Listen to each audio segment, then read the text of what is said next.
Oi meninas, graça e paz, eu sou a Ana e eu vou tentar fazer um resumão aqui do capítulo 25 ao 28, né? Eu achei muito interessante esses capítulos, né? Eu acho até que eles se completam, poderia ser até um capítulo só, né? Um enorme capítulo. Mas assim, o capítulo 26 falou comigo tremendamente, né? Ao meu coração. E vamos começar, né? O capítulo 25, ele fala transformado pela provação, né? Ele fala que Deus ele tem um propósito, né, para cada um dos nossos problemas, né? Nossos problemas não são em vão, eles nos ensinam, né? E que na tristeza, em meio àquela tristeza, né, em meio ao problema, é onde buscamos a Deus, né? Verdadeiramente, de todo o nosso coração, não é?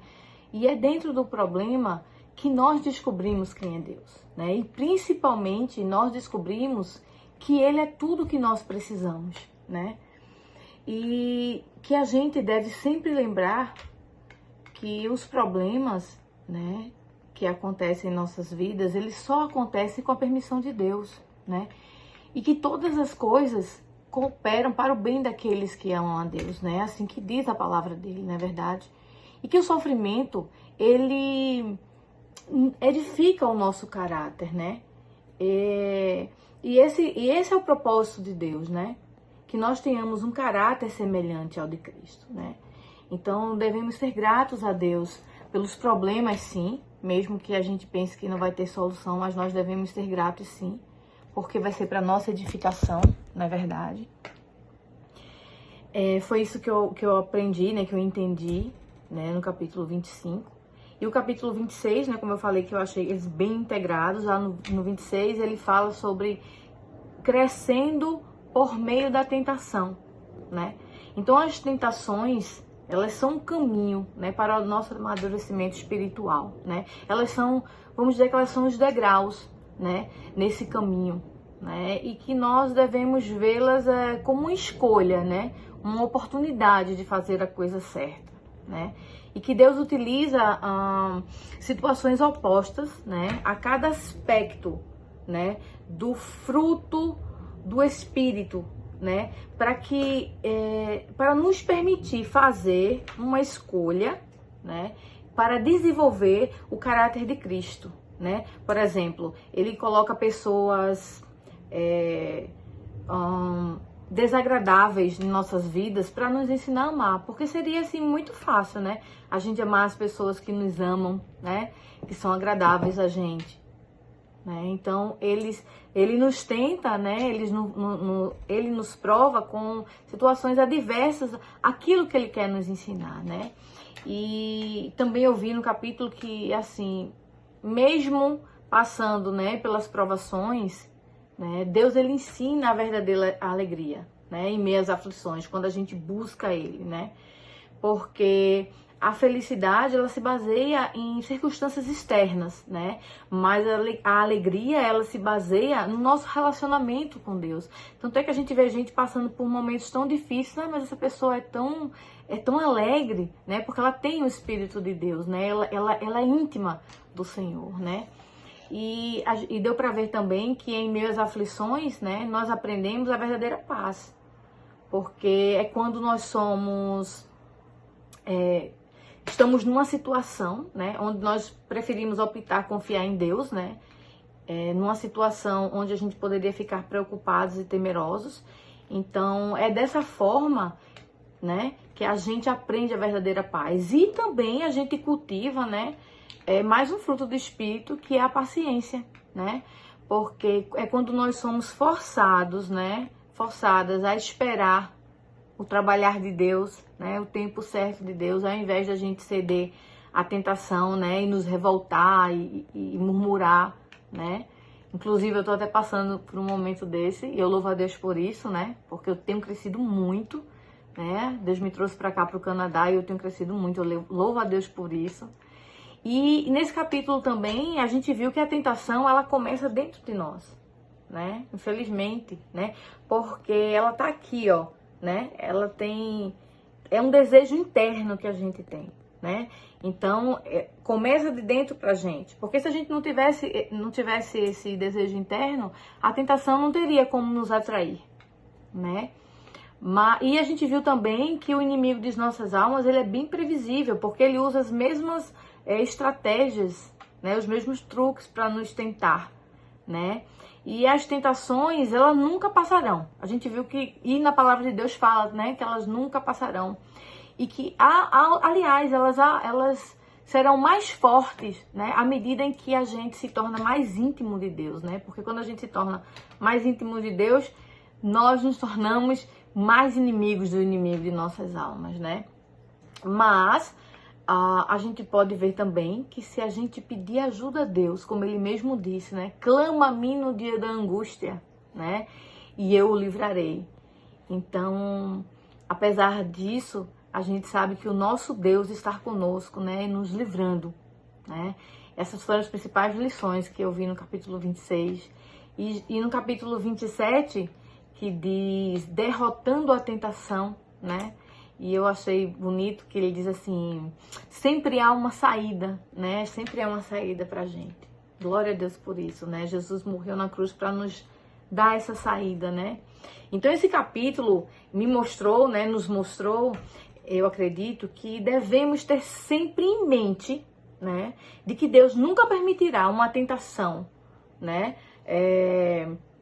Uma provação maior do que a que a gente pode suportar, né? Tá na palavra dele isso, né? E o livro, né? Eu lendo, a gente vê um conselho de que nós devemos ignorar a tentação, né? Assim, redirecionar nossos pensamentos, né? Para outra coisa, né? Para que a tentação perca força, né? E não tentar sufocar o mau pensamento, porque assim ele vai passar a ter mais, né? Se a gente tenta sufocar, ele vai passar a ter mais força, ele vai passar a nos dominar, né? Então, se a gente pensar em outra coisa, né? A tentação vai perder o poder, né? Então, fala lá que a tentação ela começa com um pensamento e em seguida ela captura a nossa atenção, né? E o problema fica gigantesco, né? Quando isso acontece. Então, nós devemos atentar, né? O que estamos absorvendo na mídia, né? Na mídia, nos filmes. E isso, né? Pode significar até a gente sair fisicamente de uma situação, né? De uma situação tentadora. Ele dá até, o livro dá até um exemplo, né? De rodas de fofoqueiros, né? E lá ele diz que, espiritualmente falando, a nossa mente é o órgão mais, vamos dizer assim, fraco, né, que a gente tem. Porque ele é vulnerável, né? Porque tudo começa aqui na nossa mente, né? O desejo, né? Os pensamentos, né? E que a gente deve sempre ocupá-la com as coisas de Deus, com a palavra de Deus, né? Com pensamentos bons, né?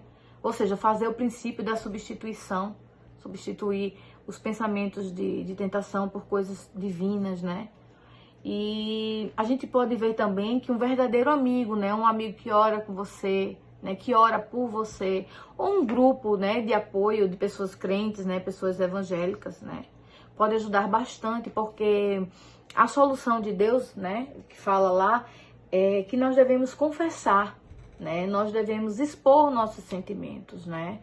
Porque nosso crescimento e libertação, né, vai envolver outros irmãos, né, outros irmãos na fé, em uma comunhão honesta, né, e autêntica, né, sem levar aquele desabafo do irmão, aquele pedido do irmão de oração como forma de fofoca, né, para estar espalhando o problema do irmão, né. Então, memorizar, né, os capítulos, os versículos, né, da Bíblia ajuda muito, porque quando uma tentação vier, a gente vai ter aquele versículo pra gente ficar lembrando, né?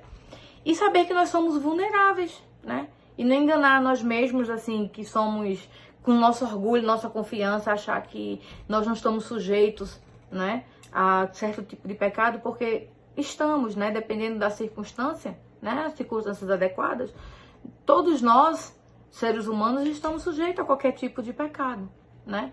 E lembrar sempre que é mais fácil ficar fora, né, das tentações do que sair dela, né? Porque depois que entra, que se envolve, é mais complicado, né, sair da tentação. E eu vi lá também que ele fala em resistir ao diabo, né? Mas como assim resistir ao diabo? Contra-atacando ele, como assim contra-atacar? E ele dá exemplos, né, de Jesus, né, que usou a palavra de Deus, né? Ele fala que a gente tem que aceitar a salvação de Deus, né? E saber que a nossa mente é protegida por Deus, né? Porque o inimigo, ele não sabe o que está aqui, o que você conversa com Deus, né? O que você tem orado por Deus, né? Porque nós pertencemos a Ele, né? E a gente tem que usar a palavra de Deus, né, para libertar da tentação, né? Por isso também, por isso que fala que é importante, né, a gente memorizar os versículos, né? E que nós não devemos argumentar com Satanás, né? Porque a gente vai sempre perder, com certeza, né? Mas a gente pode usar a verdade de Deus contra ele, né? A palavra de Deus, os versículos memorizados quando chegar a tentação, a gente pode citá-los ou em voz alta em nossa mente, né? E já o capítulo 28 diz que isso leva tempo. Ou seja, a gente é provado, né? A gente cresce com as provações. A gente pode derrotar as provações, né, com Jesus Cristo, em nome de Jesus, né?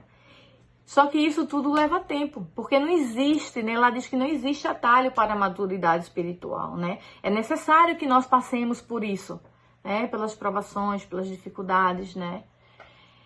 Porque é isso que vai, né, nos moldar, vai nos dar um caráter semelhante a Cristo, né? E Deus, ele não está preocupado com o tempo que isso vai levar, né? A gente às vezes se preocupa, né? Ah, mas nossa, tá passando tanto tempo. Deus não está preocupado com isso. Deus, ele está preocupado, né, com a qualidade, né? O nosso crescimento forte, né? Firmado na rocha que é Jesus. Porque o nosso destino final, né, é nos tornarmos semelhantes ao caráter de Cristo, né? E isso vai levar uma vida inteira, né, para ocorrer, né? Semelhantes, né, a Cristo. E às vezes isso demora muito tempo. Mas por quê, né? Demora tanto tempo para mudar e crescer, né? Porque nós aprendemos lentamente, né? Às vezes Deus ensina a mesma coisa a gente várias vezes e a gente acha que aprendeu. Mas a gente não aprendeu, né? De novo isso, Senhor. Mas é porque a gente não aprendeu. E só Deus sabe verdadeiramente quando a gente aprende ou não uma coisa, né? E a gente muitas vezes tem que desaprender, né? Eu achei interessante isso. Tem que desaprender porque muitas vezes tem danos, né? De muitos anos de hábitos ruins, né? De problemas enraizados, né? E mesmo que tenhamos recebido a nova natureza, né, no momento da conversão, nós ainda preservamos, né, velhos hábitos, padrões e práticas, né, que precisam ser eliminados, né, e substituídos, né, por novos, né, vindos do Senhor. E não é fácil isso, né? E também às vezes demora porque a gente tem medo, né, de desaprender. A gente tem medo de humildemente encararmos a realidade sobre nós, porque a gente tem medo de encararmos os nossos defeitos, né? Os nossos defeitos de caráter, né? Que nos mantém aprisionados, né? E isso a gente nega a realidade, não é verdade? Muitas vezes a gente acha que é tão bonzinho, mas nós não somos, né? Temos o nosso lado, né, ruim, vamos dizer assim, né? Porque todo ser humano diz, a Bíblia diz isso, né? Que não há um bom sequer, né? A nossa natureza, né, já vem de dentro da gente, né? E se não fosse Deus para nos resgatar, né, desse mal e nos dar um novo coração, né? Um coração quebrantado, né? Ai de nós. Então, e às vezes também demoramos porque, assim, crescer é sempre doloroso, né? É doloroso e assustador. Por quê? Porque não há crescimento sem mudança, né? E, tipo, não existe mudança sem medo, né? Tudo que muda da vida da gente, a gente tem um padrão. Quando muda, a gente fica com medo, né? E sem medo, né? E não existe mudança sem medo. E, tipo, não existe mudança sem medo e sem perdas, né? Porque sempre perde algo, né? E quando há perda, há dor, né? Então, nós Então, às vezes é difícil se libertar, né? Mas nós devemos nos libertar, né? Dos velhos hábitos maus, experimentar os novos hábitos, né? Hábitos bons, né? Vindo do nosso Senhor. E hábitos... Eu esqueci, mas eu vou pegar aqui a Bíblia rapidinho. E hábitos levam tempo para se desenvolver, não é verdade? Hábitos levam tempo para se desenvolver, principalmente os bons, né? Mas não se apressem, né? Nós não devemos nos apressar, né? Devemos deixar Deus nos ensinar, né? O caráter de Cristo. E Ele sabe o tempo que vai levar e o que Ele vai utilizar para ensinar a gente, na verdade. Eu sei que é difícil, mas a gente precisa fazer isso, né? Para a gente chegar à nossa maturidade espiritual, que a gente vai passar a vida inteira, né? Sendo lapidado por Deus, né? Mas aceitar a vontade de Deus sempre se torna mais fácil esse processo, na verdade. E nós devemos crer sempre que Deus está operando em nossas vidas, né? Mesmo quando a gente não vê, Ele está ali porque Ele prometeu. Ele disse que estaria conosco todos os dias de nossa vida, né? E Deus, Ele não mente nunca, não é verdade? E eu queria deixar uns versículos que diz assim, em Filipenses 1,6, inclusive está no livro, e eu tenho certeza de que Deus, que começou a boa obra em vocês, continuará ajudando-os a crescer em sua graça até quando sua tarefa em vocês estiver finalmente terminada naquele dia em que Jesus Cristo voltar. Então, temos que ter a certeza disso, né? Ele está operando em nossas vidas, Ele vai operar, né? Até o dia que Jesus voltar e fomos arrebatados, ou na ressurreição, onde nós vamos receber um corpo glorificado, né? Vamos para o céu, né? O cronograma de Deus raramente é igual ao nosso, né? Mas ele é pontual, né? Esse capítulo 28, né, fala sobre isso, que o cronograma de Deus raramente é igual ao nosso, mas ele é pontual. Às vezes a gente quer as coisas rápido e não vem. Mas não vem porque a gente ainda não aprendeu. Deus ainda não ensinou tudo, né? Ainda não nos preparou para receber a bênção, não é verdade? E eu queria deixar outro versículo que encontra assim, 2 Pedro 3,9, diz assim: o Senhor não se atrasa em cumprir a sua promessa, como julga alguns. Pelo contrário, Ele é extremamente paciente para convosco e não quer que ninguém pereça, mas que todos cheguem ao arrependimento, né? Então Ele é perfeito no tempo, né? E Ele sabe a hora certa de nos abençoar. Então não tem nada atrasado na nossa vida, irmã. Tá tudo no cronograma certo. E não desanime, né? Nós não podemos desanimar, né? Porque precisamos ter paciência, né? Desenvolver os frutos do Espírito, esperar no Senhor. Eu queria deixar mais um versículo que diz assim, 2 Coríntios 4,17: pois os nossos sofrimentos leves e momentâneos estão produzindo para nós uma glória eterna, né? Que pesa mais do que todos eles. Oh, glória a Deus. Então, esse sofrimento, né? Essas tentações, né? As tristezas que a gente sente, passa pelas provações, né? Tudo isso, irmã, vai gerar para nós, né? Uma glória eterna, né? Que pesa muito mais do que esses problemas passageiros aqui, né? Então, que nós não desanimemos, né? E como diz lá em Apocalipse 2,10, né? Ser fiel até a morte, dar-te-ei a coroa da vida. A gente sabe que existem problemas que são difíceis, né? Que são complicados, mas a gente tem sempre que lembrar, como diz lá no capítulo 27, né? Há sempre uma saída. E Deus não dá aprovação pra gente maior do que o que a gente pode suportar. Porque Deus, Ele nos conhece, né? Ele sabe o nosso interior, Ele sabe a nossa limitação, né? Então, foi essas lições que eu tirei, né?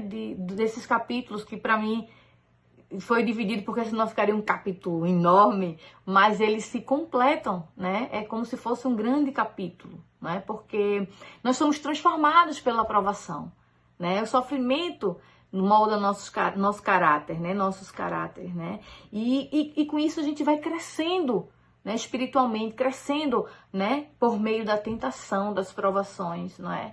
E Deus nos mostra que a gente pode derrotar a tentação, né? Porque há sempre uma saída, não é?